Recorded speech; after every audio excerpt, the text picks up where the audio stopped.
আসসালামু আলাইকুম। আজকে আপনাদের একটা সুন্দর দৃশ্য দেখাই, যেটা আগে হয়তো কখনো দেখেন নাই বা দেখছেন এতটা ভালো করে কেউ দেখায় নাই। আজকে আমি আপনাদেরকে দেখাচ্ছি, চলেন। এই যে দেখেন আমাদের বাংলাদেশি ভাইরা কিভাবে রান্না করে, দেশ থেকে প্রবাসে এসে কিভাবে নিজের রান্না নিজের করে খাইতে হয়।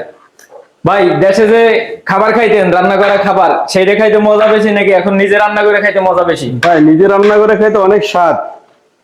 বুঝতে পারছেন ভাই?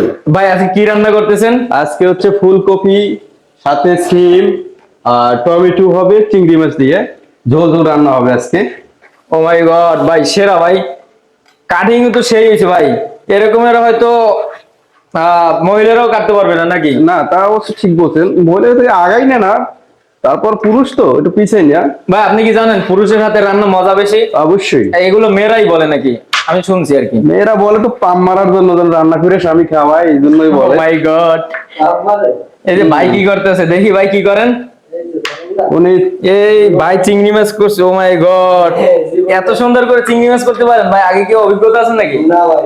ভাই আগে কি ভাবি এরকম মানে? ভাবি তো নাই, সিঙ্গেল ভাই। ও মাই গড, এটা ভাবি নাই, তারপরে এত সুন্দর করে ভাই শিখলেন কিভাবে? যে বউই ভাই একটা আমার জানটা ভাই। ও মাই গড।